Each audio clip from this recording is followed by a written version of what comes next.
What's up, everybody? This is the Antimatter Games podcast. I'm your host, Chris Jageris, and with me, as always, Samantha Jennings. Hi. And Matthew Blake. Hello. We got an action-packed podcast for you today. The PS5 event was just a couple days ago, so we're going to break that all down for you.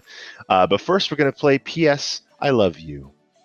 Since it's a PlayStation-themed week, we are going to go through the PlayStation 1, 2, 3, and 4 launch lineups, and I'm going to have Matt and Sam see if they can guess any of the titles, because some of these are pretty old, oh boy. So we're going to start with the beloved PlayStation 1, probably my favorite console that I've owned. I'm going to get you guys just to kick off some names. Can you tell me any of the launch titles that were on the PlayStation 1? There was... Okay, so name-wise, I might be a little There was some Sure. kind of extreme skateboardy game. Oh, you got it. ESPN Extreme Games. All right, yep. And I remember playing the demo at Costco. Me too. That's exactly how I knew about that. Yep. Awesome. That's one of them. And there was also, I can't remember what it was called. It was some kind of like weird gravity cube game where it was like a box and you had to get stuff and you had kind of Power Ranger type characters. But if you walked up to the corner of the box, you could like push on it and that wall would become the floor and the box would spin. I don't remember what it was called. Also a Costco thing. Was there one called like Wipeout? No. So Wipeout wasn't a launch on the PS1, but you're close. There is a racing game. Oh, I know we had this. What racing game was that on the PS1 that was popular? It's not Gran Turismo. Gran Turismo 1. You guys remember? It's from Japanese studio. Shuhei Yoshida developed it. Ridge Racer! Racer? Yeah, it's Ridge Racer. Nice. All right, we got a few more. I don't expect you guys to get all of these, obviously, but I'll give you a couple chances What to about guess. Crash Bandicoot? Nope, Crash is not on there. What one we played? Was Rayman? Oh, yeah, Rayman's on there. Oh, that's nice. Good job. I didn't expect you to get one of these, Sam. I think that's pretty much it. All right, we have a fighting game. Virtua Guesses Fighter. as to what it was. Virtua Fighter. No. Is it a Mortal Kombat? Tekken? Not Mortal Kombat. Try again. Primal Roar. Street another Fighter? Clay Fighter? It is a Street Fighter game. Oh, Street Fighter 3. But an interesting Street Fighter game. Street Fighter Alpha 2 Turbo. As Street opposed Fighter to the Alpha boring Street Fighter games. Well, there hasn't been a Street Fighter game like this since then. It is kind of a standalone. 3? I feel like Matt should get this one. Street Fighter in space? What Street Fighter game is unlike any other? Street Fighter Fighter the movie. High School. Yes, that's it. Street Fighter the movie with Yes. Jean-Claude Van Damme. Oh. All right, I'll give you guys the rest of them. So we have Killeek, the DNA Imperative. I don't remember that one. And Raiden Project. Those are the other two. Wasn't that like a bullet hell game? I think so, yeah. Yeah. All right. All right, so moving on to the PS2 now. Here we go. There's a lot of launch titles on this. Yeah. Packed. So Matt, one of them is near and dear to your heart. In fact, it makes you angry on a regular basis that this game doesn't exist. Oh. Unreal? Unreal Tournament was a launch title on the PS2. Oh, man. Yep. Yeah. I forgot that. I also want to say, wasn't Gran Turismo 3 A-Spec a launch title? On the PS2? Yes. Yeah. All right.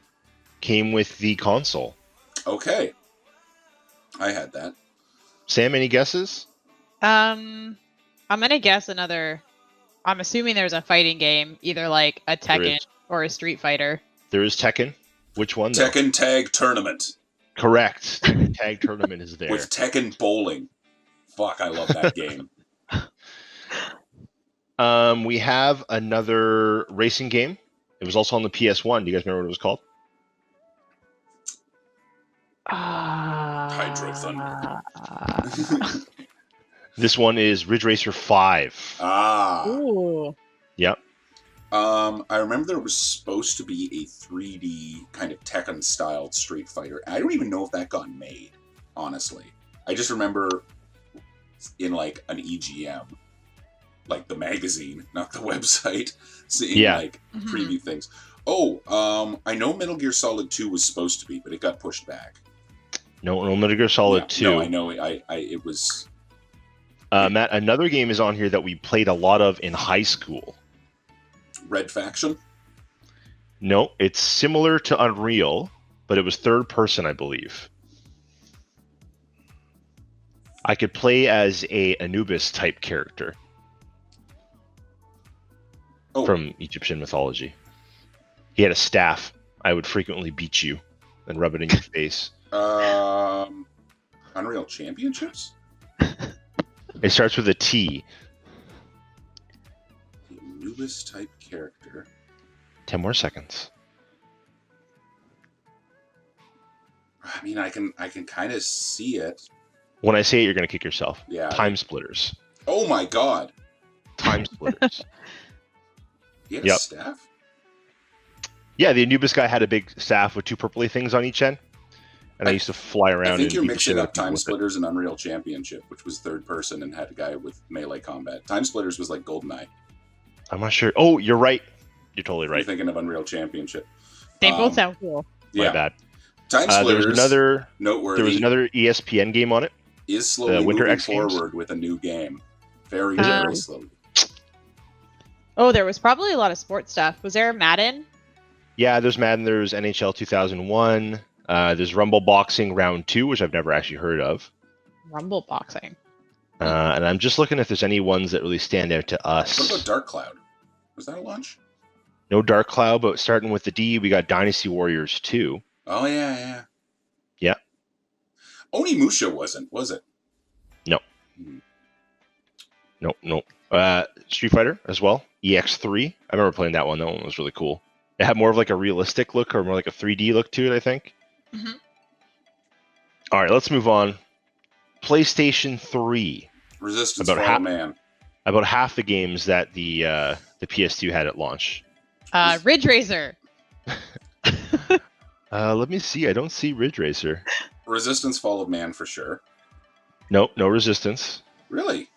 Yep. Huh. Oh, what was that dragon game? Drakengard? Drakengard. Maybe that was PS2. No Drakengard. There is a Call of Duty. Do you know which one it is? 3. Call of Duty 3, yes, correct. Madden. No one's going to guess that one. Was there a Gundam Wing game? Yeah, Mobile Suit Gundam. Yeah. Good guess. Yeah. Oh, sorry, Mobile Suit Gundam Crossfire. I remember renting that from Blockbuster. There's also NBA and NHL. There is another racing game. 2 racing games. Guesses? Let me think. Not Gran Turismo. Really? I was going to say, wasn't there like a little fart of a Gran Turismo game that they got out just to say that, and then later they put out 5 to make up for it? Yeah, there is GT, but it's not. It wasn't at launch. Okay. One of them we've already said twice today. As far as racing games go. Ridge Racer? Yeah, Ridge Racer 7. Okay. And then another franchise I played a ton of on the PS3 and the PS2 for that matter. Sony Hawk? It let you modify cars. And it's not Gran Turismo? Nope. More like street racing cars. Oh, Need for Speed?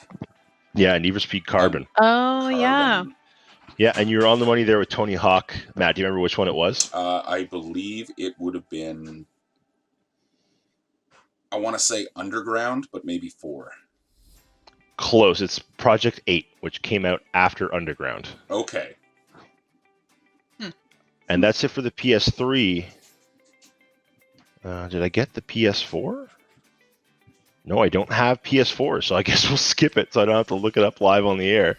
You know right. what? I can tell you Want to take one. some guesses? Sure, and yeah. then we can revisit it next week. Yep.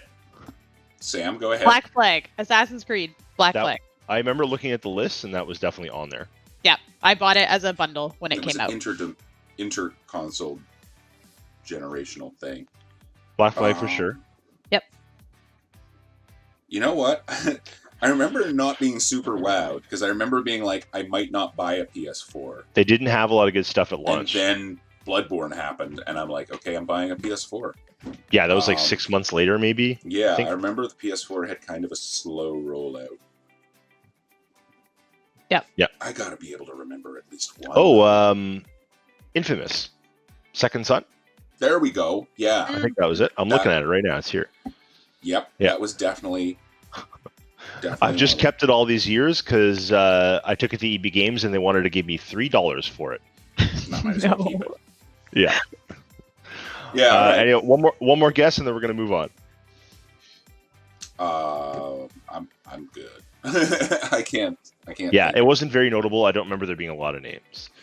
All right, so Matt and myself have been playing Sea of Thieves lately, playing a lot of it, which was a game that came out maybe a year ago, and in kind of a No Man's Sky situation, it was kind of empty and dead when it came out. And since then, the developers have done a really good job of bringing it back to life and adding a lot of new stuff. I guess in the same vein as No Man's Sky, it had a great base when the game came out, but it was lacking a lot of reasons to keep playing. So it recently got released on Steam, and I picked it up, and man, I'm having a blast. Let me tell you. You never know when the next game is going to come out that is going to get you for 100 hours, you know? And I think Sea of Thieves is that game. It just really clicked. And Matt, why don't you talk a little bit about it for a sec? Rowboat. What makes Sea of Thieves great? Very realistic rowboat handling and rowboat mechanics. But no, it's just a beautiful game that has a lot of little like. It's probably the most pure sandbox game I've ever played, where it just dumps you in a place, and I think there's cosmetic progression, but there's nothing that a 200-hour player can do that a 100-hour player can. Well, that's not. No, there's nothing that a 200-hour player can do that a 100-hour player can't do. It's just the 200-hour player might get a little better reward from it because they've done more of it and they built up their reputation. But other than that, like, they throw you all the tools right away. There's no like grinding to be like, I want to fish, but I didn't start with a fishing rod. There's no like, I want to treasure hunt, but I'm not high enough level. They give you everything and dump you in this like kind of archipelago, dotted with islands, and they're just like, go at it. And also there's other players out there and they might try and fuck you up, or they might be cool. Who knows?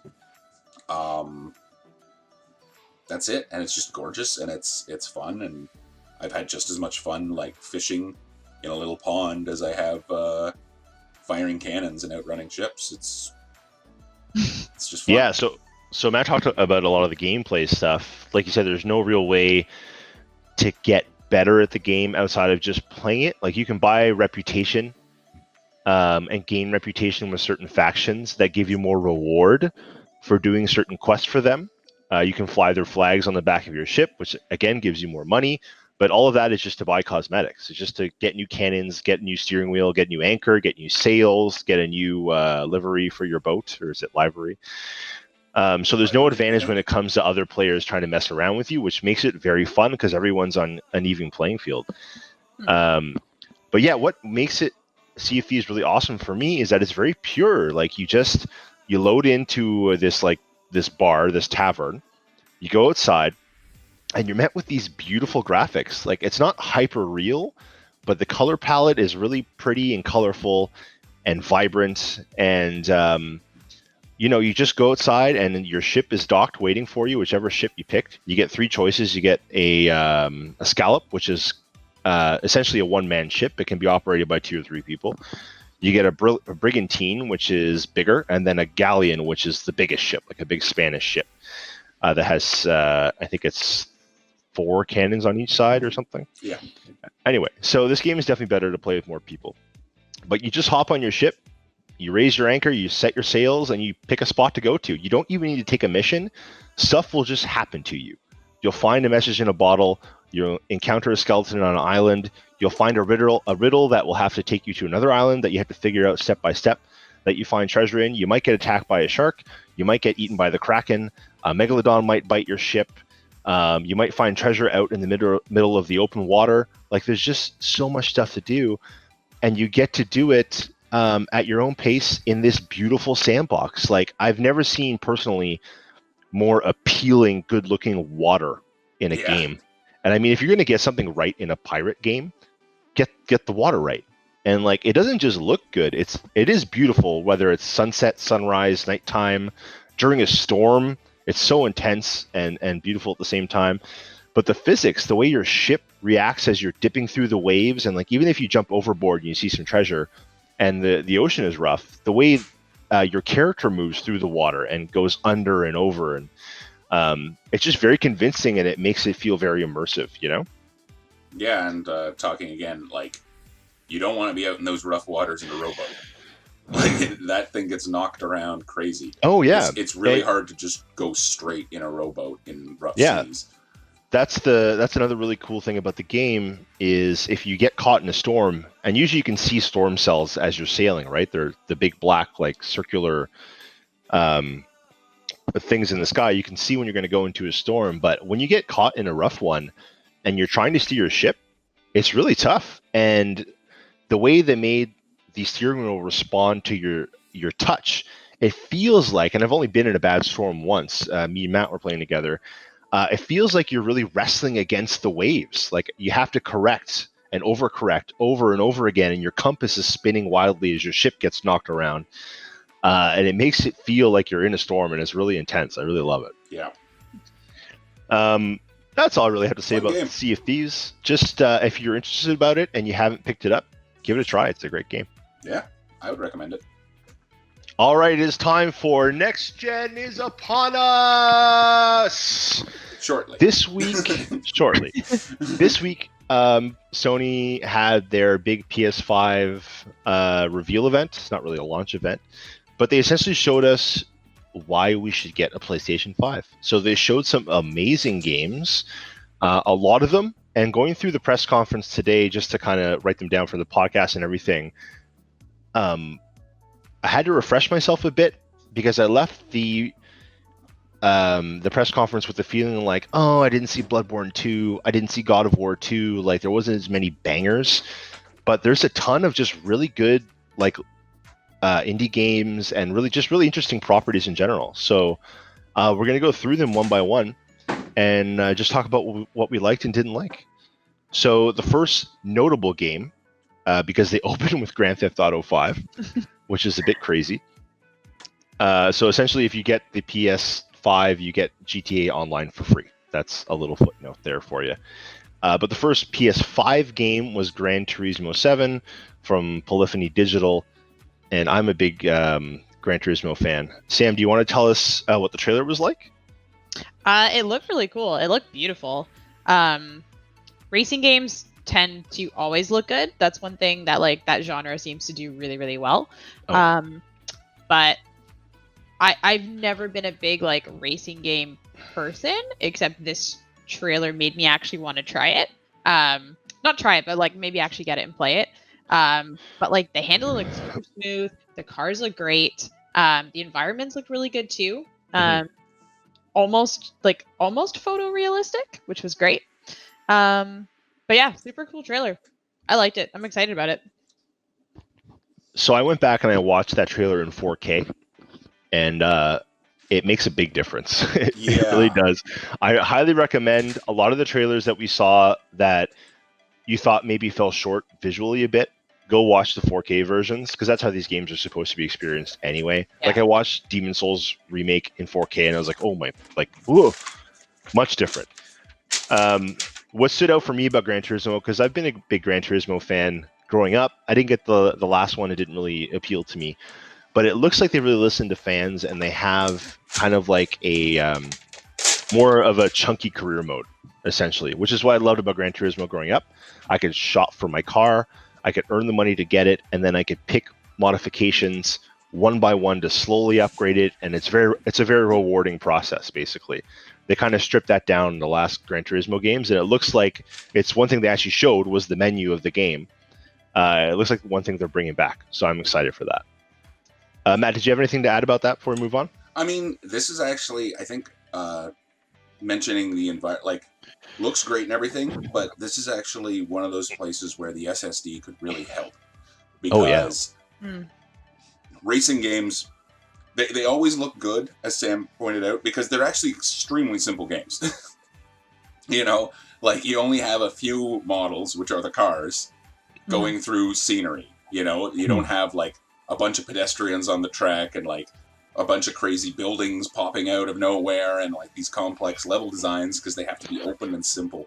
But one thing that has always been, like, the selling point of a racing game isn't just how good the cars look, but what are you racing through, right?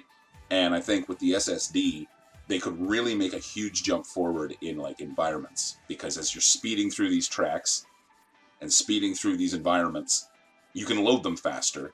And, like, this one's just a straight, like, you're going to have a little bit of, because racing games are kind of simple, you're going to have a lot of extra horsepower that you can just be like, let's make all the environments super high quality, because we can now pull that data off the hard drive as fast as we're racing through there, and we can just make them gorgeous.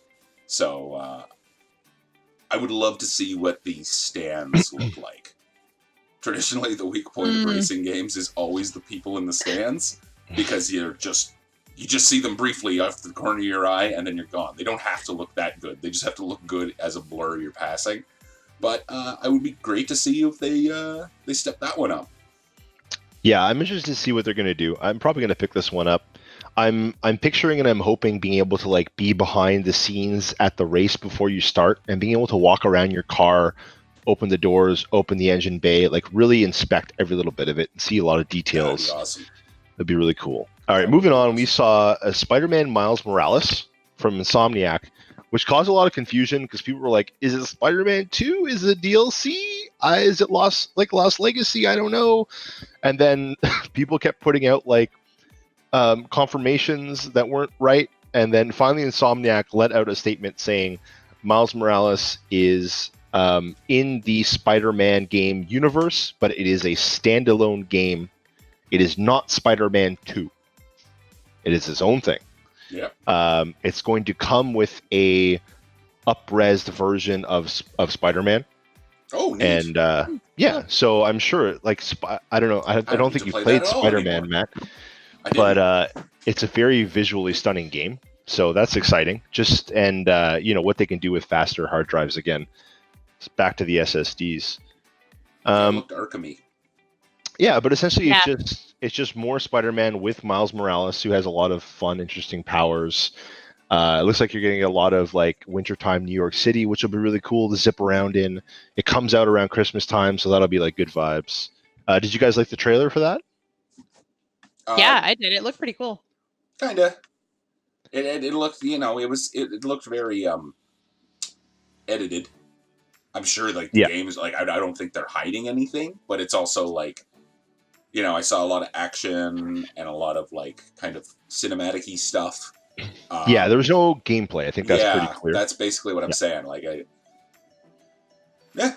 but no, I mean, like, as someone who hasn't played the original, it's not like I could be like, oh, more of that. I'm excited, but I'm like, I heard the original was really good, and I'm glad they're getting a follow up, and they're kind of tying into that Spideyverse thing. So yeah, it was great for sure. And I think definitely, even though they set it up with Spider-Man that came out before Into the Spider-Verse, which is very popular, they're definitely capitalizing on the fact that that Spider-Verse is about Miles Morales. So okay, next one, Ratchet and Clank Rift Apart, also from Insomniac. This game looks really fun.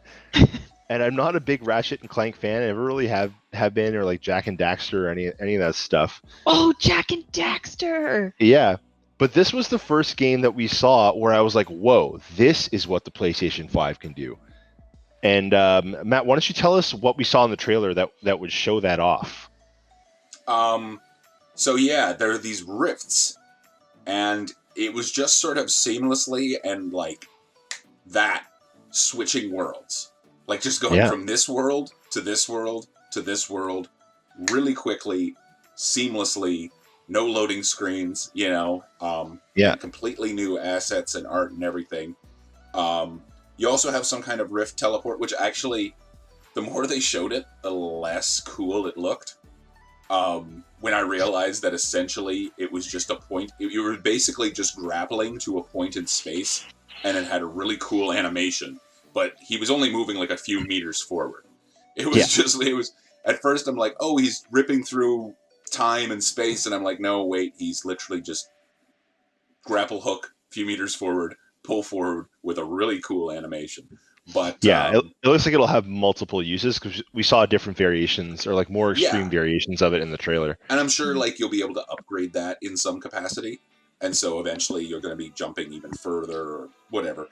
But no, it just looked fun. It was very clear and readable, which is something not everything was. I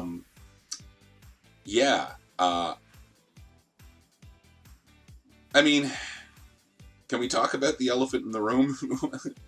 Go ahead. I'm not sure what you're talking about. You know, it's been mentioned elsewhere, but like streaming this at like 1080p. Oh, yeah. Yeah, Kyle said it in his video. That's right. A bunch of people have been saying it, but like this was one of the games that, because it was simple enough, actually looked like you could tell what was going on. Yeah. And it looked, you can imagine what that would look better. You know, like I can look at that and I can imagine like everything's gonna be super great. This lighting's gonna be better. This is gonna be really smooth. You know, that's probably a game that's gonna run like at a buttery smooth frame rate. Mm-hmm. Because already we were seeing things. You know what? I'll bring that up later. But we're already seeing that like some PS5 games will still be 30 frames per second. Like, you know, that's not a barrier that's going to be crossed across the board. Which is a little disappointing, but I guess, you know. We'll see how things end up. All right, so moving on. We have from Square Enix and Luminous Productions. This one was really interesting because I don't even know if it's really a game or it's just in development and they're not sure what it is. But so it's called Project Athia. And it said working title in the trailer. But this one's really interesting because I thought it was Tomb Raider at first, but it looks just like the Unreal 5 demo. Like fidelity wise, like how impressive it was visually.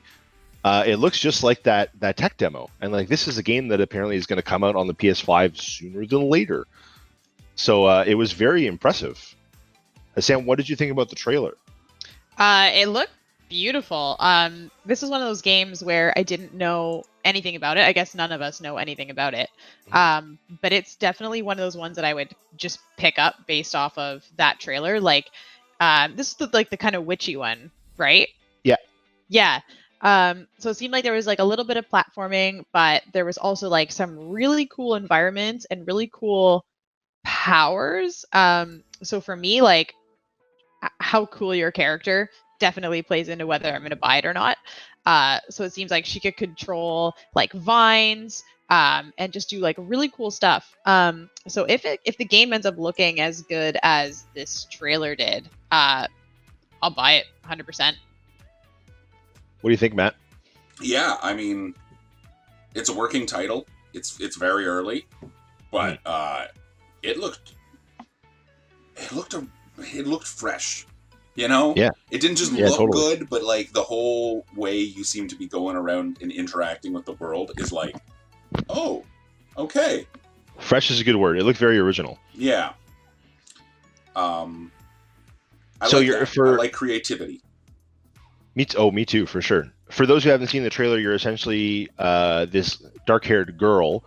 It's third-person action, and you're casting spells. You're like entangling people in vines and like throwing energy spells at like Bloodborne like enemies, lots of abominations and things like that.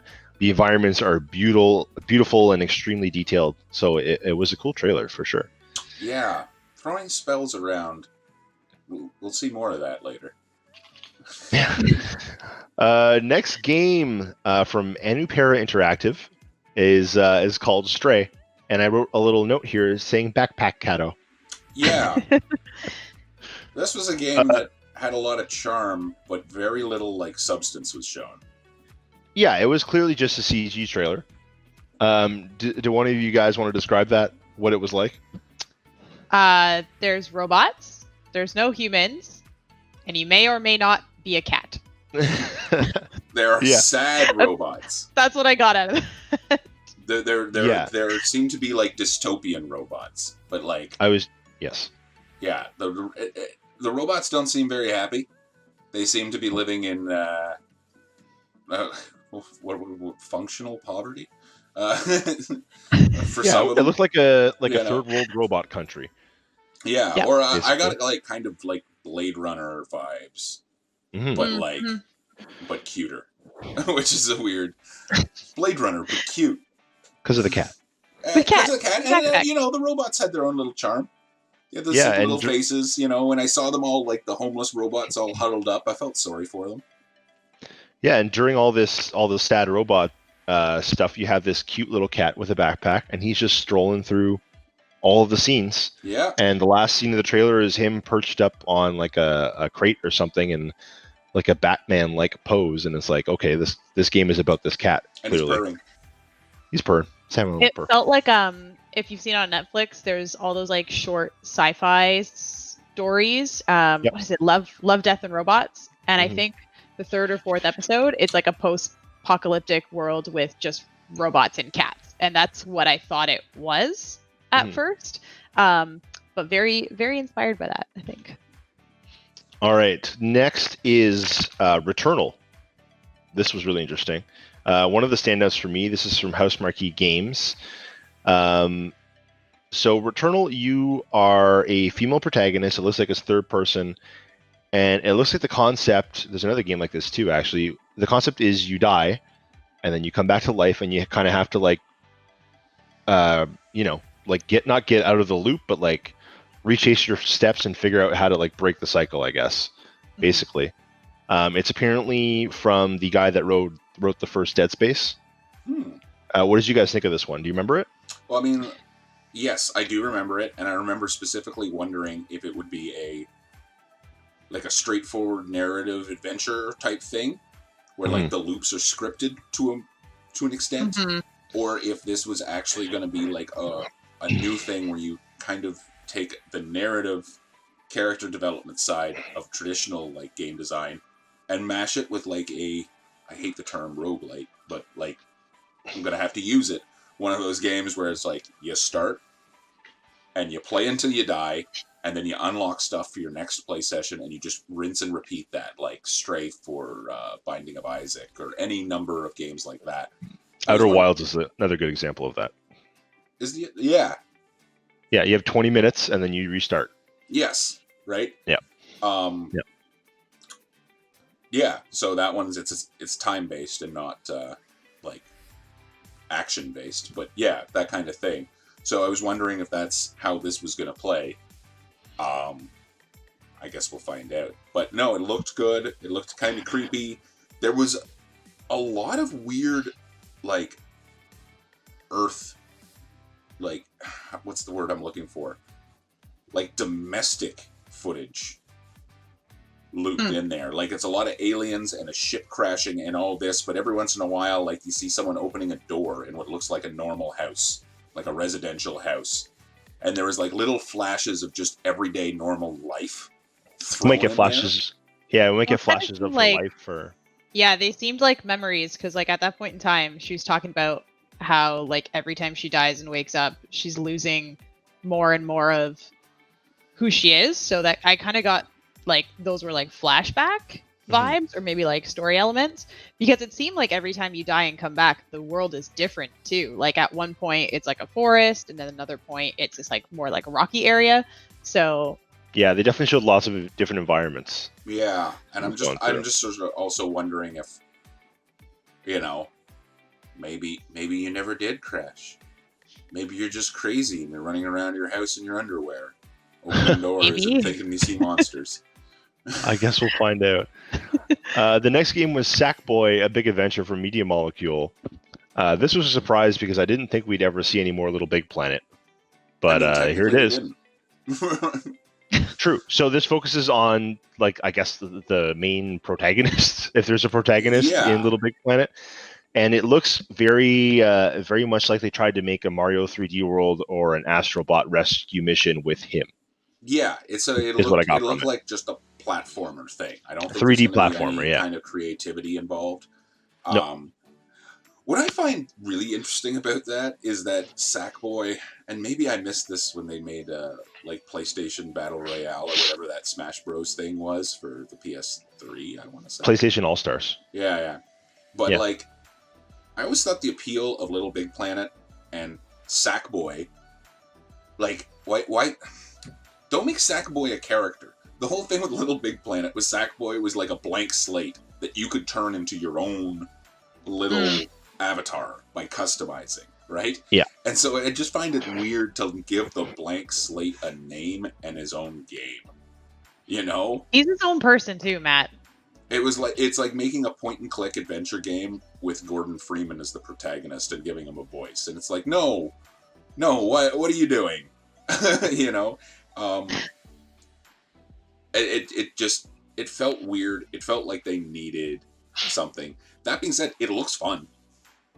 It looks fun. Like, if I get it in a PlayStation Plus bonus thing one day, I'm probably going to play the hell out of it. It looks fun, but it looks like a lot of games I've already played. Yes. Yeah. Which I can't say that about a lot of the other games in the press conference. So speaking of games like that, Destruction All-Stars from Lucid Studios. Matt, this one piqued your interest. What are you doing? Just being a cat. Sorry, what was that? Destruction All-Stars from Lucid Studios. Oh, yeah. So, yeah, you seem to like this one a lot. I do. It looked like it was kind of like Rocket League meets... You know what it really gave me vibes of? Monday Night Combat, but with cars and not guns. I don't know if anyone remembers Monday Night Combat. I do, yeah. It was a lot of fun. Didn't get a lot of love. Relaunched as Ultimate Monday Night Combat with a free-to-play model, which didn't work very well. But, yeah, it just looked like good, silly, goofy fun, like a demolition derby in like an angry arena. But it interestingly enough, it seems that you can both get in and be knocked out or get out of your car. And they showed like people running and doing crazy parkour stuff to try and avoid getting run over. It's unclear if at that point you have to steal someone else's car or just continue to survive on foot. I don't know, but that makes it sound like a lot more fun to me. Like the fact that I could get knocked out of my car, and then the panic that would set in, finding myself outside of it with all the other cars around me trying to kill me. Yeah, that does sound like a lot of fun. Next one, Kenna Bridge of Spirits. This is from Ember Lab. So this is that Pixar-looking game. Kind of had like Horizon vibes. Yeah, the people with the background in animation. Yeah. Yeah, and they just kind of came out of nowhere with this like very high budget looking game, which is awesome. Yeah, it had those cute little Furbies that looked delicious. Minions that you could microwave. Yeah, they look like you collect them, like you find them in the environment, and then you use them to maybe move stuff. Because there was one point where she used like a bunch of them to pick up a stone and move a stone somewhere. So yeah, they seem cool. All right, if you guys have nothing else to say about that, I mean, it looks really cool. It looks really fun. I hope it has it definitely has the presentation down, and it has its own little cute world down. As long as they follow through with good, solid gameplay, I think it'll be a hit. Yeah. So if you haven't seen it, it essentially looks like a living Pixar movie that you can play in, and it kind of has that Sea of Thieves vibe where your character is very animated and cartoony, but the environment is very beautiful and realistic looking. Oh, and it's a very pretty game. I just remember now, it also doesn't look... The gameplay looked a little more involved than I was expecting. I saw dodge rolls. Followed up by quick counterattacks. Kind of Breath of the Wild-y... Like, it looks like it might actually have some meat to it. Like, not a game designed for kids to just, like, waltz through and, like, if we play it, we're just gonna crush it. Like, it looks it might actually have some good challenge to it, which, you know, when you make a game like that, obviously the child audience is going to be there. So. Yeah, I've seen a lot of Breath of the Wild comparisons so far since we saw it on Thursday. Next game is Goodbye Volcano High. So I'm not really sure what this game is. I don't think anyone knows. It's about dinosaur kids in high school. I don't think we saw any game. It looks to me like it's going to be more of a Life is Strange thing where it's kind of like a moving story that you work your way through. Yeah. Like an art piece. Except without that kind of time-breaking camera. Yeah. It like screams indie game. It has a really unique look to it, a unique art style. The music is what you would expect with a game like that. And hey, if that's your thing, look forward to it. I mean, my guess with that one is it's going to be like Tales of the Borderlands. Maybe, yeah. I think like that was my initial reaction. It seems like it's going to be a Telltale game. Like a Telltale, yeah. You mean they're going to put it out and then very quickly fall out of business? Yeah. Take that, Telltale. They're an indie studio. It's from Co-op, so they're probably already almost out of business all the time. The next game is Oddworld Soulstorm.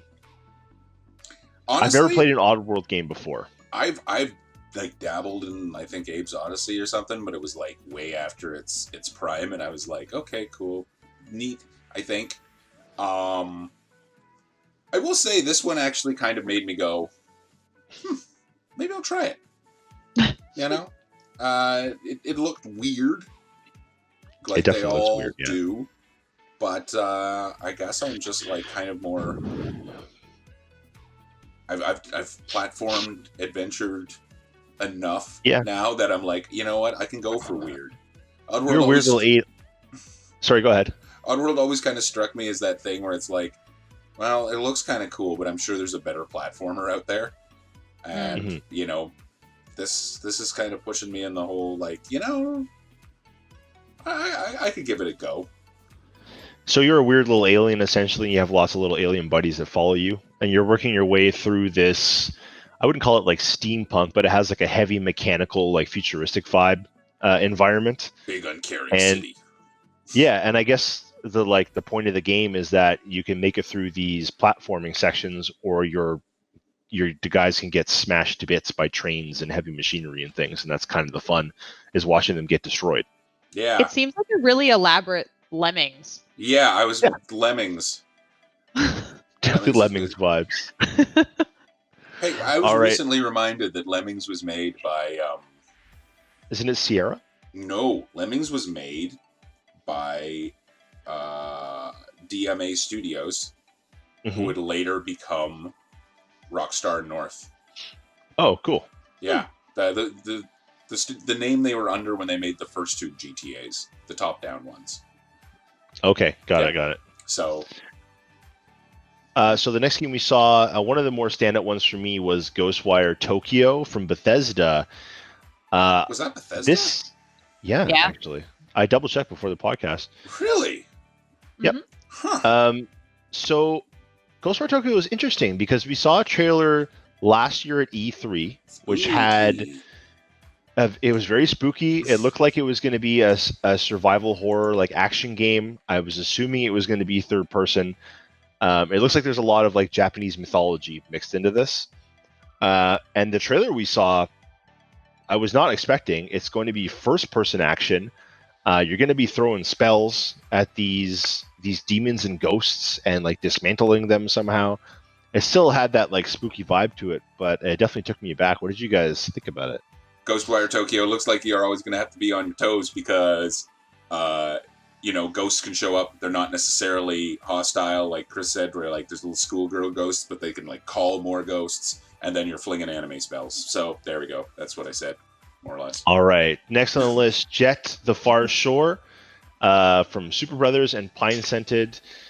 This game looked cool too. It had a really neat art style. So it looks like you start as these like villagers, and there's some kind of issue on the Earth where you have to leave the planet on like a big spaceship and find somewhere else to live. So I'm not sure if this is going to be like an exploration game or what, but it showed a lot of scenes of like little, I guess you would call them like probe ships, kind of like scanning planets for whatever. They implied that it was going to be hundreds of years in the future from when you left Earth. Yeah. You know what I thought of? TNG, Inner Light. It's like if the people in Inner Light got their shit together and instead of making some probe that just mind raped Picard, they actually just built a colony ship and got the fuck off their dying planet. Sure, yeah. Sorry, it's a great episode, but yeah. Oh, we never frown on Star Trek references here. Yeah. Sam, were you interested by the trailer? I think it looked like a good trailer for that genre. That's generally not a genre of game I would play. It looked very like laid back and relaxed, and I tend to do the more like cartoony, constant action, or else my attention span is just like at 2 seconds and you've lost me. So it's definitely probably not a game that I will play, but it looked cool if you're into that. If that's your thing. Yeah. Okay, next game, probably the low point of the conference for me was Godfall from Gearbox. Yeah. Why don't you guys, go ahead. I don't know. I mean, like, I think low point is putting it. Personally, for me, it was the low point. For you guys, could be something else. I mean, I'm withholding judgment. I can see how that could be cool. I don't want to judge it before it. Purely based on the trailer, as there's no game to judge it on right now, right? Purely based on the trailer, it looked like one of those advertisements for a mobile game that ends up being like a card game that just had like a weird CG trailer, and then that's not what it is at all. But it looked like a mobile game. It reminded me of Warframe quite a bit. Mm-hmm. With like a different art style. If it's a quick pick up and play, fun little hack and slash thing where you just keep getting better loot and advancing your character, and like different weapons have different move sets, and there's a good combo system for the move set and everything like that. Could be cool. If it's a very if that is a narrative driven single player game, it's a waste of money. I'm not engaged with that. I think it's one of those games where you go on and you do missions to grind up your character and make a cool dude who can do more crazy shit. Yeah. But there's already Warframe for that, and it has so many features. I think whoever was responsible for making this trailer and putting it together, or just Gearbox in general, either really missed the mark and fucked that up, or they have no idea what their game is about or who their audience is. Yeah, there's either no content, like no substance to the game, or it was just a really bad trailer for it. It grossed me out. Honestly, I was like, ugh, like it's like some 50-year-old guy was like, this is what the kids like these days. And it's like, no, we don't like that, dude. Basically what you saw was third-person action, like God of War style combat by these guys in like heavy fantasy like armor suits. Space he even had like Kratos' shield that like opens up in a circular pattern. Okay, I am 90%. Sounds great. I am 90% certain that Kratos' shield did not invent that, and I can't place it, but I'm pretty sure I've seen the like shield come out of arm thing before. Just the animation screams God of War to me. And anyway, and then like you'd have big capitalized letters come out on the screen that would say like, you like armor, like you like loot, and yeah, it was just really egregious and gross, and I don't want to talk about it anymore. Next is Solar Ash. This is from the guys that made Hyperlight Drifter, Annapurna. So like really cool art style, very like indie game studio looking. This is with like the cartoony looking girl, and she's in kind of sci-fi environments. She ends up upside down at the end of the trailer, like Star-Lord. Which You one guys is don't remember this? that one at all? I don't remember this at Oh, all. wait, hold on. Yes, I remember this one. I thought it looked like Journey. Yeah, you said it looked like Journey, Yes. or that kind of art style. Yeah. Yes. Yeah, what do you guys think of it? I think it'll be a great PlayStation Plus exclusive free game. Yes. Yes. Yep. $20 You game. know, Yeah. and actually, this is probably a good time to Not jump that in. that's a bad thing. I feel like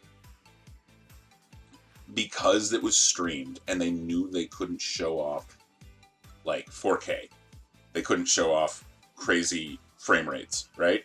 Yeah. I'm wondering if there were some like big heavy hitters that they could have brought out. Stuff like God of War. Probably not God of War, because that people wouldn't care if it was not optimized. They just go to YouTube. But like, it does seem like a lot of the games they showed off had a simpler art style. Yep. You know, there were a lot of kind of indie-looking games, or if it wasn't an indie-looking game, it was like kind of with a cartoony art style that doesn't have a whole lot of detail that can be lost. So I'm kind of wondering if like the cartoony indie leaning of this whole presentation, with a few exceptions, was because it was streamed, and they're like, let's show off things that will look good on stream. It could be that. I think also what plays a part is they wanted to show how diverse the PlayStation 5 lineup is going to be at launch or soon after, because we did have as many of those like independent games that there were. We saw lots of like high budget games as well. You know, we did. It just, the ratio seemed kind of off. Like there was a good number of games that I saw that could not only run on the PS4, but maybe even the PS3, frankly. Like Goodbye Volcano High, that could run on the PS3. Not mentioning that game. But that's not why people play a game like that though either. Little Big Sackboy as well. You know, but it just seemed weird to me to show off that when you're showing off your big new tech. Like, yeah, and someone was trying to make the point. I can't remember what I was watching. I think it was the final Bosman, and he was talking about compression and how that's a problem, and streaming services need to catch up to what video games are, because these guys can't show off their 4K 60 frame per second game in 1080p. Like, it just doesn't get across. Yeah. Like, how do you show that to me?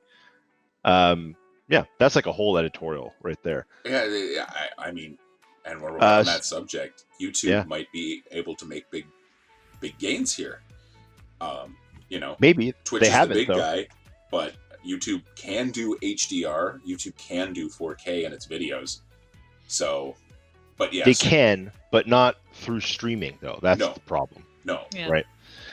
So next game we have Hitman 3. A big fan of the Hitman series. This looked cool, but it also, like Matt was just saying, it looked like a game I could very easily play on PS4. You probably could. And you know what, story? Can. I left it out. This is coming out on PS4 as well. Yes, that makes sense. But we get more Hitman. Yeah. So that's cool. More Hitman's always good. And the way they framed it, I'm kind of wondering if this one, like getting into Hitman stuff, is going to be a, what was it, Absolution? Was the last before they rebooted it, I believe. So they said they said that this was going to be like the last in the trilogy. Yes. This will wrap up that storyline. Yeah, and before they rebooted Hitman and came out with Hitman and Hitman 2, you know, there was a story where Hitman, in Absolution, it starts with Hitman killing Diana, his handler, from the first two, well, from at that point, like 5 games or something. Yeah. Right? And I'm wondering if she was the woman in the trailer, and if that's going to happen again. Because there's this whole thing where, like, basically the agency sort of turns on him, has him kill his handler, and then tries to hunt him down in Absolution. And Absolution was not very open world. It was good to have Hitman again, but it was meh. Yeah, I'm not really sure. I'm not like super steeped in Hitman lore or anything. In fact, that's one of the downsides I would say I got from Hitman 2. Even though it was really fun to play, they didn't make me care about the characters of the story at all. I would get half through those cutscenes and skip the rest of them. Really fun to play. Don't so much care about what's going on. Well, I think you'd also have to go back and play the first one to get the start of that story too. Like, I guess, yeah. If you're trying to pick it up from 2, I don't know if it's. So after they introduced it, the trailer was essentially agents in a dark field, and Hitman is hunting them and killing them one by one. And then they showed some gameplay, which is from it looks like it's going to be a Dubai level in this like huge futuristic looking skyscraper. So that could be really cool. I can picture like throwing dudes out of windows and stuff like that to get them out of the way. It looks like it's going to be fun, and it was very pretty. Okay, next one. Oh, Astro's Playroom. So this is Astrobot. Yes. Yeah. So what is this game? What is the playroom element to it? So it's gonna come. I'm not sure like what Playroom implies, but it's gonna come with the PS5, like included. Forgive my pronunciation, but the Burj Khalifa, which is the tallest building in Dubai. Oh, cool. It's a real building. Wow. Yeah. So this is the new Astrobot game is gonna come with the PlayStation 5 included. I guess kind of like a Wii Sports type deal. 163 floors. It looks cute. Yeah, and Astrobot, probably besides Resident Evil 7, was the most fun I had in VR for PlayStation 4. So is Astrobot like, is it just like a play with controller kind of typical thing, but just with VR for like depth and whatever? Yes. Because it looks like a third person. It is. So it's a 3D platformer that you play only in VR. Right. But the way they implement the VR is very good. No, I can totally understand with the depth that VR gives how it would be way better to play a 3D platformer in VR. I was just wondering, like, do you ever jump into the view of Astrobot or anything like that? No, never first person. Yeah. It's cool. Your controller comes into play a lot of the time, so you have to rescue other little Astrobots, and you have an analog for your controller in like the virtual world. You have to like look around corners with your head to see different things, different items, stuff like that. It's a really cool game. I wonder if the playroom element is going to be like if there's any levels design, like a Mario Maker. Maybe that'd be cool. That was my first thought. That's what it sounded like. I would play that. Next, we have Little Devil Inside from developer Neostream Interactive. I wrote a little note here saying Lego Bloodborne. Yep. Yeah. So I'm glad you wrote that note, because I'm like, which one was that? Oh, yes, that one. Yep. One of you guys want to tell us about that? It looked super cute. It looked, and I got these weird Wallace and Gromit vibes that I just can't actually pin down. But like from the old man, like sitting around poking his little rubber ducky and just waiting in the house. So back in university, I went for radio and television, and our final practicum project was like a stop motion claymation movie, and it looked identical to the point where I thought, I'm like, these guys saw our movie and they copied it. Like they took the look, but it looks super cool. It looks very it does look animated. Like it looks like stop motion claymation design, but it's super smooth. All the I guess monsters. You're like a monster hunter. Yeah. It kind of seems like. I was curious to see if there was going to be any dialogue in the game though, because there was none in the trailer. And it had a very like silent movie type of vibe to it. Yeah, I wouldn't be surprised if it's visual storytelling only. Yeah, I kind of dig that though. It's kind of weird, but interesting. Yeah, you can pull it off. It's great. Yeah. Next is Bug Snacks. It's Bug Snacks. Oh my God, Bug Snacks from Horse Inside. I'm so about that, and I don't even care if it's any good. This seemed to be a hit. I saw it a lot on Twitter the next day. Yeah, it's Bug Snacks. Just that name. What's this? Well, okay, so there's like food, but they're like bugs, and you eat them. We're gonna call it Bug Snacks. Okay, you're speaking my language here. I just don't know what you would do with this game after 20 minutes of playing it. Put it down. Matt, do can you tell something us else. can you tell us what happens when you eat the bug snacks? You become the food that they are. Yes. So you are what you eat. And at the end, they kind of tease that if you don't eat them, they might all form together and make a superbug, which takes the form of some kind of ghoulie man. Multiple snacks. Yeah. But just the area looked charming. I'm certain that there is going to be a gameplay thing, like you can only do X with like this kind of arm, or like these kind of legs give you these properties. Yeah, probably. So you're going to be like looking for things to eat to change your body to get through puzzles, and then you're going to have to change it back. It just looks super charming, super cute.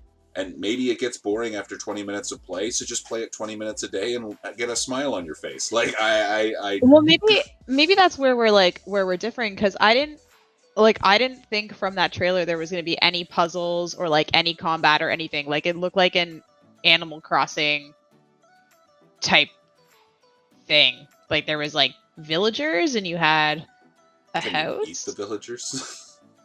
I don't know. I didn't get from that trailer that there was any like plot or point to it. I'll just be like, go eat some bugs and see what happens. Yeah, no, I think I mean, they did do Octodad, which was just like, here, do simple tasks with very obtuse controls. So who knows? Here's your household chores, but slightly more difficult. Yeah, I don't know. I trust their creativity to make that game compelling. Or bug if snacks. It's not, it'll be cheap, I guess. I don't know. Stay tuned for more bug snacks. All the rest of the games in the press conference were high-budget bangers. So we got a little video from Shuhei Yoshida introducing this next one, which ended up being the Dark Souls remake, which people have been speculating about for years. It's definitely a remake. This is from Blue Point Studios. Yeah, you said Dark Souls. Oh, sorry, Demon Souls, my bad. Demon Souls remake. I would have a Dark Souls remake too, to be honest with you. Very excited about this. This is probably the highlight of the console for me, or highlight of the press conference. It's backwards. So Matt, you seem really eager. Why don't you tell us what we saw? Oh, what we saw a whole bunch of ghoulies. We saw, so like when it started with like scenery. Just scenery. You know, mountains, forests, a snowy mountain, scenery. Which has high budget scenery. The snowy mountain has definitely generated a lot of chat. And then I didn't know what it was. And then they showed like this ruined part of some kind of stone structure with a bunch of people walking. And as soon as they showed the ruin, I was like, Elden Ring. Yeah. Demon Souls. Like it definitely had a From Software thing. And I'm pretty sure, I haven't actually gone back and watched the original Demon Souls intro since, but I'm pretty sure that arch was in it. Because something tingled in my brain when I saw that piece of stone ruin. I'm like, wait a minute. And then as soon as I saw the hanging corpse, which it's unclear in that trailer, but that is hanging from the foot of the dragon you see at the end. Yeah. And the music started, that very weird Demon Souls theme. Then I was all in, and they just started showing, bosses, some of which I can't even remember the names of. Just lots of classic Demon Souls stuff. They showed Tower Knight. They showed the Dragon God at the end there. Man, I could take down Tower Knight like that back in the day. I had a build for it and everything. But the first time you face him. First time I faced him, I was like, I just died a bunch. I think I actually made a different character because I realized one character started with Soul Arrow and a ring that regenerates mana. And then I would just run around the top part and just shoot him in the face with soul arrows over and over again until he died. None of that slashing his ankles, making him drop down to attack his head bullshit. So it's great that they're doing this. It gives people like Sam, for instance, who got into Souls with Sekiro, really. and then went back and played everything else, a chance to kind of see where it all began and experience it in 4K and 60 frames per second, and it looks gorgeous. And I can't wait to jump into that world. Yeah, and not to call you out, Chris, but I mean, you got in with Bloodborne. I want to say. No, Dark Souls 3. Wait, that came out after Bloodborne. Yeah, Bloodborne.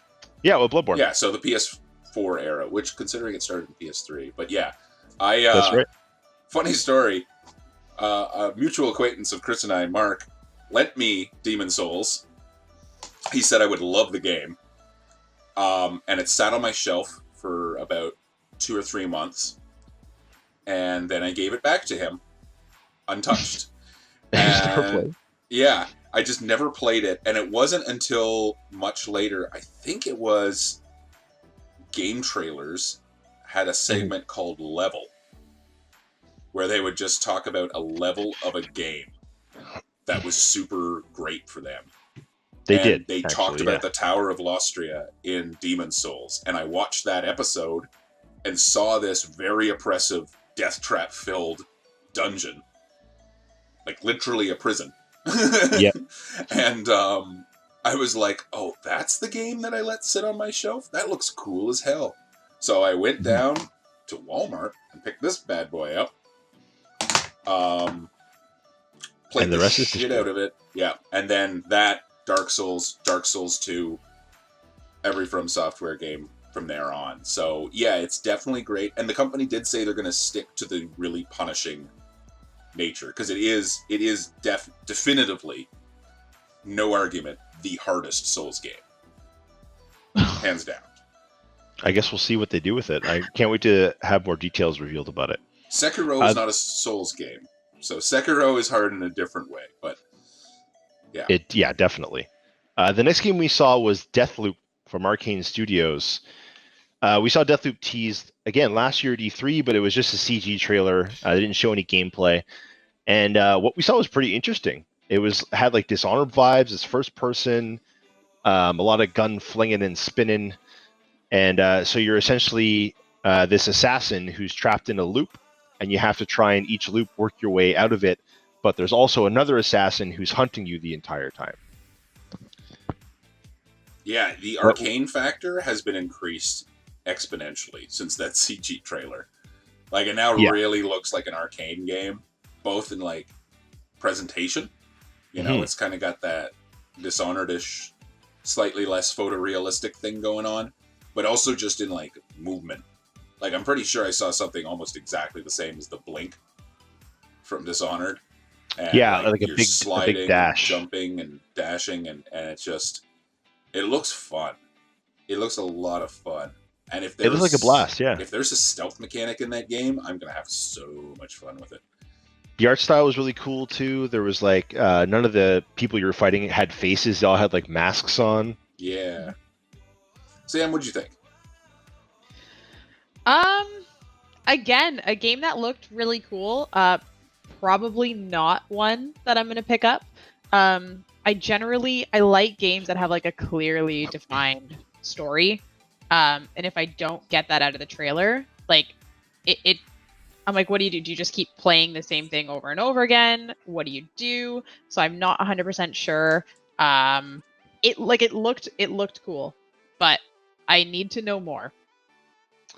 One game we are all going to pick up, I'm assuming, is Resident Evil 8 Village, which is the next game we saw. I don't know, like tied for first with me. I love Resident Evil, and with the 2 and 3 remake and 7 being the way it was, it's really kind of cemented itself as one of my favorite franchises of all time. Just Resident Evil in general. Sam, why don't you tell us what this trailer was like? It looked really, really cool. So it had very like witchy type of snowy, foresty vibes. Well, I mean, that's exactly where it was. And then there was like a big giant kind of castle thing. But I don't know whether it's going to be like more supernatural, or if it's still going to be like zombie-ish T-virus type thing. So I'm not really sure what's going on, but I'm intrigued. Very intrigued. What do you think, I will Matt? play it. I think, I mean, it's definitely a continuation of the kind of stuff that we saw in 7. 7? Yeah. Yeah. So we got that kind of spooky swamp bug magic.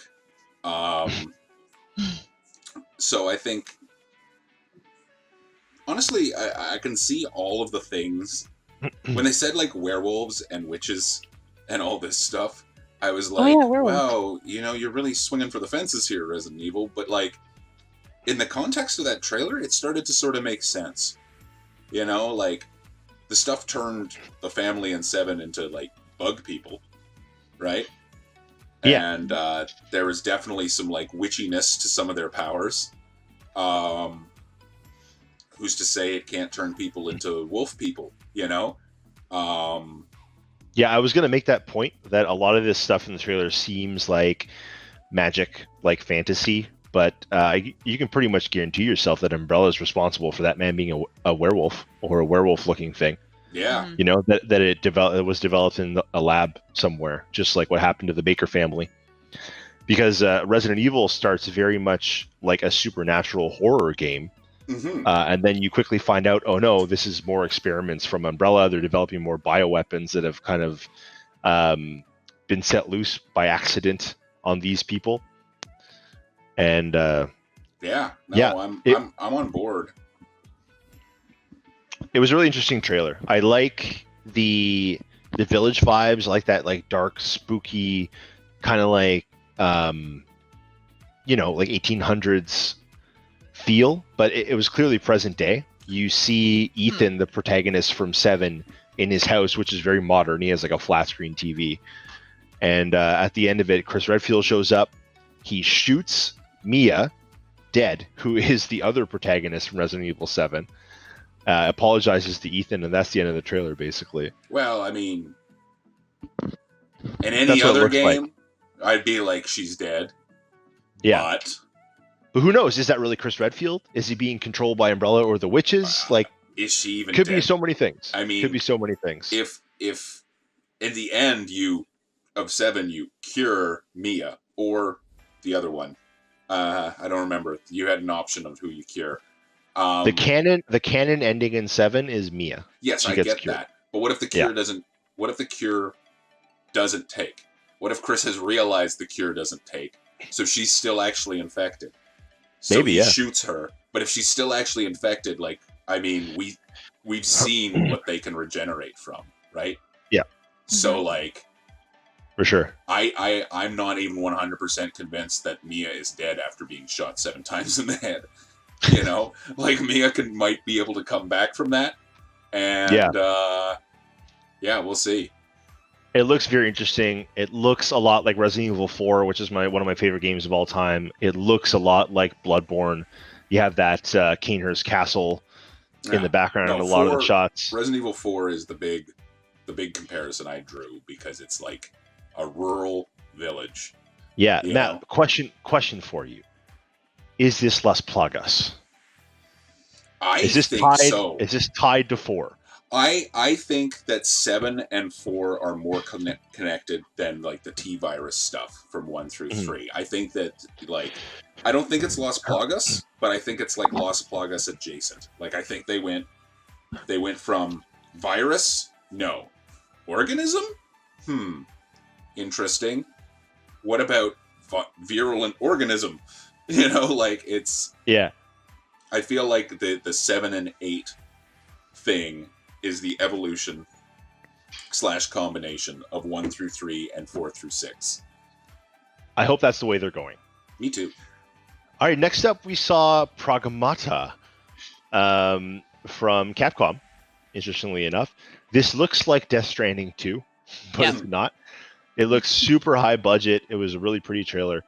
It shows a man in, like, essentially, if you know what Kojima Productions mascot looks like, it looked like that, like a man in a future spacesuit that was on some city in Earth, and then all of a sudden a satellite smashes through what looked to be some kind of artificial protection around the Earth.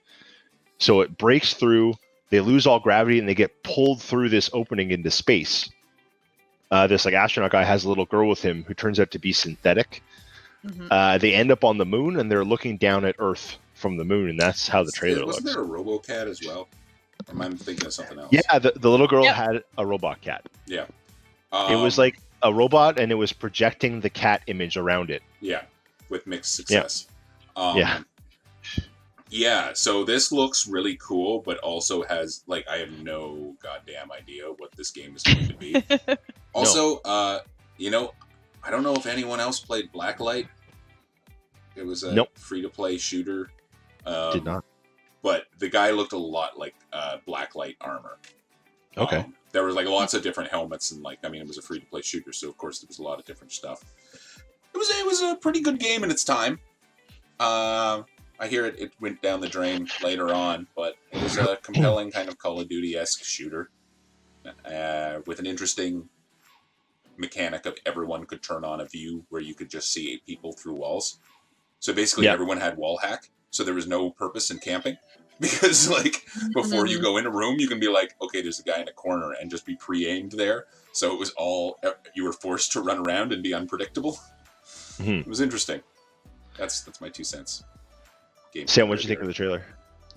The more I think about it, a lot of the theme of these trailers is like, they look really good, but I have no idea what this is or what this is going to be. So once again, like, yeah, compelling trailer. I want to know what's the game style going to be like? Is it like exploration? Is it a first person shooter? Like, I have no idea what it's going to end up being. But I'm intrigued. I will follow it. I will wait for more information, but it looked really cool. All right. And the last game that we saw in the presentation was Horizon Forbidden West. Yes. From Guerrilla Games. This looks stunning. I'm still unsure. I wish they had said it if it was like in-engine or cinematic, because like Horizon is a very beautiful game. But anyway, whatever we saw, it looked very good. You have Aloy narrating it. It looks like whatever happened after the events of Horizon Zero Dawn.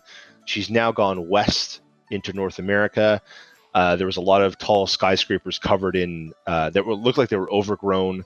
There's a clear shot of the Golden Gate Bridge that's also overgrown. There's no lake or river there, whatever body of water that is. What did you guys think? Sam, did you play? You played Horizon, right? Oh yeah. It was one of like the most enjoyable games I played in terms of like the fights were awesome, the weapons were awesome, the creatures were all awesome, the story was awesome. I remember when you finally get like the big reveal in Horizon about what's going on, I remember actually like putting my controller down and like watching this 10-minute cinematic explaining everything and being like, oh my god, and actually being like, this is so good. Like, I didn't think it was going in this direction. I didn't know where it was going. So it's one of the few games I've played in a while, besides probably God of War, where I'm like, I want more of this story. So I'm very excited. Matt, as someone who didn't play the first Horizon, did this make you want to pick it up? The second one? I was definitely going to pick it up. It's coming to PC, I think. I'm actually looking that up. It still doesn't have an exact date. Planned release date, summer 2020. But it has a page on Steam that I'm on right now. Cool. You can't pre-purchase yet. Oh, it's going to have the Frozen Wilds included and a bunch of trader packs, storm packs, a digital art book. So did that trailer make you want to get into it, basically? Yeah, I mean, well, actually, I saw a bit of it at your place when you got your first 4K monitor. Yeah. So it looked cool, and I'm like, this looks like something I want to try. Yeah, I'm picking it up on PC, and now I guess I'll get back to you on this after after the summer when I play the first one. I'll tell you how I feel about the second. But I'm optimistic. And the big reveal of the press conference, and people were speculating all week whether they would show it or not, is we actually got to see the PlayStation 5 for the first time. What do you guys think of how the new console looks? I love it. There we go. I personally, I love it too. I think it looks sexy. It looks different. Do you want the digital or the disc one? You know what? That's a really hard decision, man. Yeah. What about you? I actually like the appearance of the disc one. Yeah. I like the asymmetry. It looks cooler to me. But I don't know. Like, I can't remember. You know what? I'll probably end up getting the disc one because I do sometimes just scroll through a microplay and browse the used section. Yeah. There's a lot of games that I pick up used specifically. Well, obviously for console, you don't really get used PC games anymore. No. Or ever. Yeah. Yeah, I think having the disc would be valuable to me because it's going to be I'm a PC gamer first, so it's going to be my side system, and to limit it just to digital. I don't know what the hard drive capacity is. I don't know. I like discs. I think now that we're talking about it, I'm probably going to get the disc one. Not because I want to play PS4 or PS3 games. I could honestly care less about that. But it does have a ultra high def Blu-ray player, and I'm a big movie fan. So being able to buy any movie I want in 4K UHD is very appealing to me. Because as someone who I have a 4K TV with like Netflix and Amazon, their selection on ultra high def movies is really shitty and small. So being able to go out and buy like the Avengers or Lord of the Rings or whatever new hot movie that has just come out in 4K and watch it properly, that's pretty appealing to me. So I'll probably pay the whatever extra $50 is going to be to get that disc drive in my PlayStation. I haven't gone on We're Netflix big DVD since people. I got a 4K thing. Yeah, so you have to pay a little bit more money, but they do have a lot of their Netflix originals are in 4K. Interesting. Yep. And some Star Wars and Hey, Avengers. And stuff like that. Is The Expanse season 4 4K on Prime? I bet it is on Prime. Ooh, I might give that another watch. Sam, are you? What are you thinking? Discless or digital? Sorry, digital or disc? Definitely the one with the disc. I like the look better of the other one. But yeah, same thing. We're big DVD people. We're big Blu-ray people. And I don't want to have to leave my PS4 hooked up just to watch DVDs on. And I feel like if I'm whatever the cost is already, I mean an extra $50 or whatever it's going to be to get the disc drive as well. Yeah. I figure why not? Okay, and I might as well say it comes with a nice looking headset, which is new because usually your PlayStation you just get a little earbud. They really cheap out on that. Which is going to be wireless also. It comes with the charging station and an HD camera. Are you saying that this isn't the finest piece of communication technology ever developed? Yeah, so they're stepping that up, and I'm interested to see the specs of the HD camera and if it's going to have 4K capabilities, if it's going to play into their VR, if that's ever going to even be announced. So yeah, we'll see. I hope the charging station charges the headset as well. Yeah. It looks like the building from the Hitman 3 trailer in Dubai. Yeah, and I think the remote is actually a really there's a remote. There's a remote for when you just want to use it. When you just want to use the thing to watch Netflix and stuff,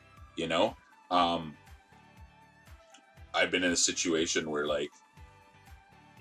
or people who are not game savvy want to use your system to watch a movie. I find it very weird because the remote thing, there have been optional PlayStation remotes for a while, but whenever I think remote, I think back to the original Xbox, which had a little remote because it was it is a DVD player, and they had media. The original Xbox tried to do some multimedia stuff way before it was cool, and it had a little remote for its. I think you needed the remote to use the DVD player on it, but you could also use it for music. I remember loading a lot of albums up on my Xbox because you could do that. And play Grand Theft Auto with them, your own music. Okay, now we're going to play Kyle Bosman's Big Whoop or Little Whoop. First, most Origin games go to Steam. Or you can now play them on Steam. Is that a Big Whoop or Little Whoop? I'm going to say it's a big whoop because when Origin was created, they did their whole like, rah, rah. It's kind of like when stuff was coming out on Steam and then Epic showed up and all of a sudden stuff you'd pre-ordered on Steam you could get refunded because now it's now an Epic exclusive. EA did that years ago and made Origin. And I think their big Origin launch title was Battlefield 3. I remember that being the game. Yeah, I had to get it for that. That came after Bad Company, and I got it for that. But Origin has... always been a mixed service, you know? It has its... It doesn't really have anything great about it. It just has things it doesn't do poorly. It's functional, but for me, personally, it has never worked in one way that a service like that needs to work. It's always been a pain in the butt. Except for me. My credit card ever. My credit card that works on Steam. My credit card that works everywhere. My credit card that is required for digital purposes. I have put it in. I have gone through all the settings. I've checked every bit of information on there. Everything is correct, and it says this credit card is not valid. It says it's not even a credit card. And I have tried throughout years and throughout big Origin exclusive releases to buy something on Origin. I'm like, take my fucking money, give me the game I want that is exclusive to this platform, and it has never worked. And if you're making a digital storefront, the first thing you gotta get down is can people buy stuff on it? You know? I can't think of how many other people have been in my situation trying to give Origin money and not being able to. So they made a big deal about leaving Steam and making their own thing, and now they're back, kind of hat in hand. Here's all our content. They're even putting EA Games Pass, the one thing you think would remain an Origin exclusive. The EA, that's going to come to Steam. So I think it's a big win for Steam. And I think it's also a big win for Origin, because guess what? I have bought 2 EA games since. You know, I bought Battlefield 1. I bought Star Wars Battlefront 2. These are games I always wanted to play, but I literally could not. Yeah, things coming to Steam is a good thing. All right, next on the list, Big Whoop or Little Whoop, Destiny 2 announces 3 expansions ending in the year 2022 instead of Destiny 3. Sam? That's a good question. Was Destiny 3 slated to come out anytime soon? No, basically they've said that we're going to do little updates to the game or expansions instead of a numbered sequel. I'm going to say maybe Big Whoop, because I know the people that play these games, like the people that I know who play Destiny are still playing Destiny and have like really invested in their characters and really invested in that game. So more content. I know for me, more content in a game that I put that much time into would be a big deal, especially if it's going to be 3 expansions, because I know their expansions are pretty big when they come out. Yeah, so they've announced Beyond Light, which is in 2020, in September, I think. The Witch Queen, which is in 2021, and Destiny 2 Lightfall, which is in 2022. That's the expansions they announced. Yeah.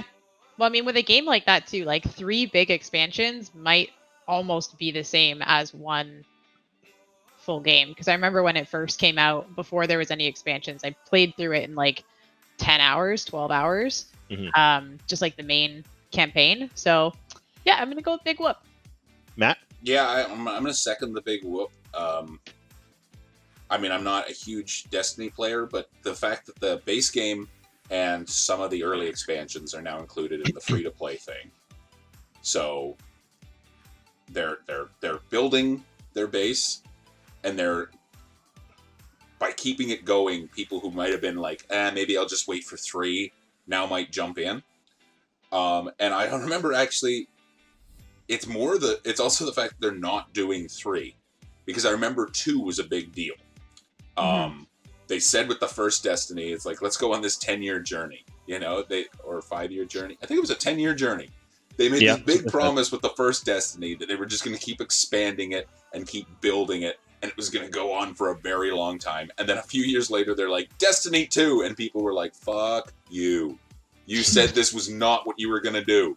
We bought in for this big, long journey. So the fact that, took them a while, but they seem to be leaning that way with Destiny 2, and they're going to be like, buy in, have a persistent character, have this world constantly growing and evolving over years. Like, they've just committed to 2 more years of maintaining the game and expanding the content. I know my brother he loves Destiny 2. He plays a shit ton of it. He's pretty happy, and a lot of people who play Destiny 2 are going to be pretty happy. So, yeah. Big whoop for Destiny fans. Yeah, I think this is a really good move for them, considering they took it back from Activision, right? And they're kind of doing their own thing with it now. It's more in line with what other games that are popular and in the same vein as Destiny are doing, like Apex Legends, like Fortnite, like Call of Duty, Warzone. They had their first live event. I think it was this week or last week that one of the main antagonists blew up a ship that's been in the atmosphere for a couple months, and it was this big spectacle. Yeah, but what movie trailer did they play during it? The next Batman. So I think they're going in the right way with that and not doing a Destiny 3. I'm hoping they do what World of Warcraft did, which is, as we're getting more into the next console generation, and that's what a lot of people are playing this on, I'm hoping they update the games as the expansion comes out, so it would be like getting a Destiny 3, so it looks that good, but you still get all the new content as well. And lastly, big whoop or little whoop, Command & Conquer Remaster comes out and is very good. It's a big whoop. It is a big whoop. Not just because I'm a Command & Conquer fan and the finished product is good, but how they made the finished product good should be... this should basically write a playbook for how to do a remaster. Right? Before they even committed to it, they went out and they got, there were forums. There was an open Red Alert. So the source code for Red Alert and Command & Conquer was out there. And people had made a open source version of the game. So there was a community that was active and playing the game still, but it was a very old game, so it was a pretty small community. So they started on their forums. And they said, hey, people who are still playing this game, we're thinking about a remaster. And the open source version had added certain quality of life improvements and all this stuff. And they're like, so where should we draw the line if we're remastering it? And they got to the community and they figured out, okay, it has to be true to the original. It has to use the original source code. Don't remake anything. So even though they rebuilt, they re-recorded the music, they remade every single asset in the game, except for the full motion videos, which they up-res.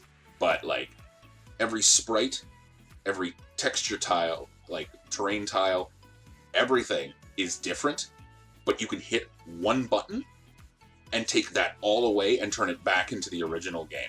And that button is space. It's right there. When you start the game, it starts as the original and then asks you to press this to upgrade your tactical interface. So they communicated with the fans who are passionate. They got a bunch of the original people back, so they stuck to their original creative vision. They made it beautiful.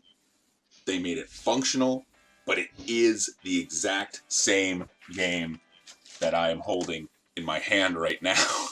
The Command & Conquer Red Alert Domination Pack, which I bought in the summer of grade 6. for DOS and Windows 95.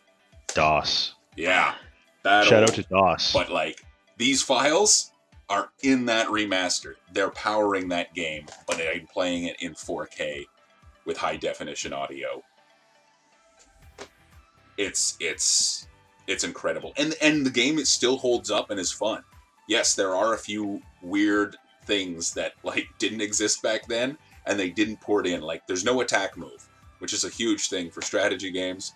If you tell someone to move somewhere, they can run into a whole army. They will just keep trying to soldier through, not return fire, and get themselves killed. You cannot say, go there and kill anything you encounter on the way. You have to watch. But the game is hard and fast, so you can play like a level in like 10, 15 minutes. It's still challenging, but you're not sitting there going, like, if you go back and play something like Warcraft, which I did when they remastered Warcraft 1 and 2, Warcraft 1 is so goddamn slow. Your units move so slow, building takes so long, you have to build roads in order to build buildings, because apparently orcs are just really passionate about city planning, and they will not build a farm unless there is a road connecting it to the town hall. You know, it's classic, but it doesn't quite hold up. Command & Conquer is fast, fun, frantic, the music's great, the visuals are great, it feels great to play. 25 years later. All right, Command & Conquer Remaster, check it out. It's time for our community queue. So we have a question this week from Philip Marsh. And I really like this question because I think we're a panel of pretty experienced gamers. And while Phil played a lot of computer games and some Nintendo games and stuff growing up, he hasn't really been much into video games until recently.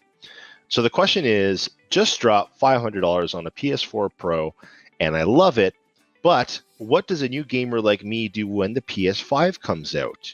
Do I sell sooner than later and get pretty much 9% of my money back?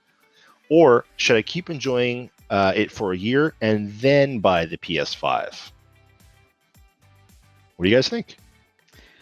I would say keep it for a year. There's a lot of really good stuff on the PS4. And I think a lot of the upgrades and a lot of the new features and stuff that we're going to see on the PS5, if it's not something you're specifically looking forward to seeing, it might not have as much of an impact. Also, I've never been a person to resell a console. Like, I still have my Sega Genesis that I got in 1993. So the concept of like buying them and then reselling them, when you're kind of done with it, I'm never done with a console ever. So I will have them forever. But if you are going to resell it and eventually upgrade, keep it for a while. There is a lot on the PS4. And kind of what we were talking about earlier, like if you don't have a 4K TV, if you don't have the other tech that you're going to see and feel all the differences on with the PS5, there's almost no point in getting it right away. So stick with the PS4. All right. My thought would be, I'm going to go with Sam on this one. Obviously, I'm going to get PS5 on release, but I've played through the entire PlayStation 4 generation. I've played all of the big games, and I know there's a lot that he's missed out on. So I'd say hold on to it for a couple months.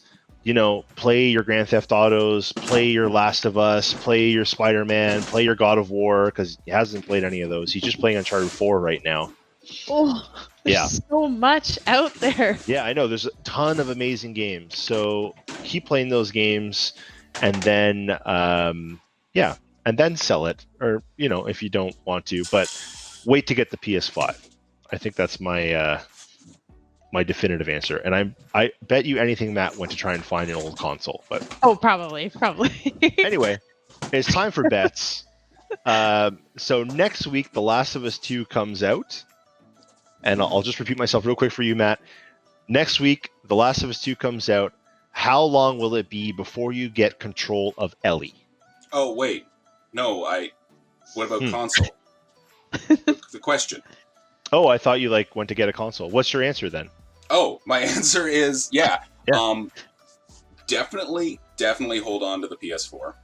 Not only is there going to be a huge catalog of games, but you're going to find those games getting cheaper, so it'll become cheaper and cheaper to explore the PS4 catalog.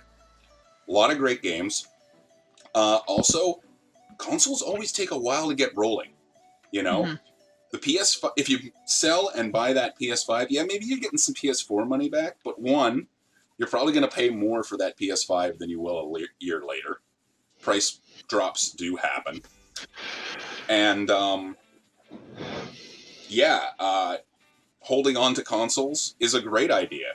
I got my PlayStation 1 right here, Called it. I got my Super Nintendo here. I have a Sega Genesis around here somewhere. I got an N64. And, a lot of people can't do the basic math. But at the end of the day, the PS4 is basically just like having two PS2s. Jesus Christ. Sometimes you just gotta crack open the drawer and dig out the PS3. N64 is great. I couldn't find my Genesis or my original Nintendo, but I have those around here too.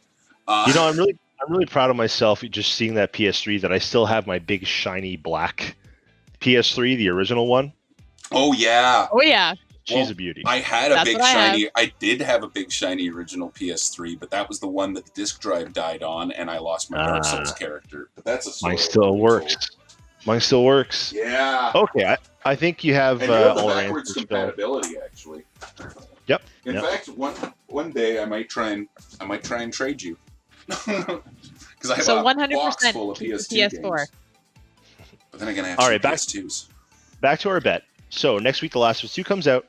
How long will it be before you get control of Ellie in the game? Oh shit! I've just buried my bet under consoles. Sam? 3 minutes and 2 seconds. And my bet is 2 minutes and 30 seconds. Oh, guys. What? This is going to be a real tight one because I put 180 seconds, which is 3 minutes. So that's 2 seconds less than Sam's and 30 seconds more than Chris's. Yep. Yeah. Okay. I guess we'll find out. All right, it's time to settle up. Last week we bet on how many PlayStation console exclusives there would be at the PlayStation 5 conference. Sam bet 3 games. Matt bet 2 games. 2. And I bet 4. And that makes me the winner because there was a lot more than 4 games announced just for PlayStation on Thursday. How many were there? 107. At least 6 that I counted. There's probably more, but I wasn't able to do a ton of research. Okay. And because I won the podcast, finally, as Matt has won like the last 10 I had a good times run. in a row. Yeah. I get to finish with a epic quote. So here it is. A wizard is never late, Frodo Baggins. Nor is he early. He arrives precisely when he means to. Bye. Bye, folks.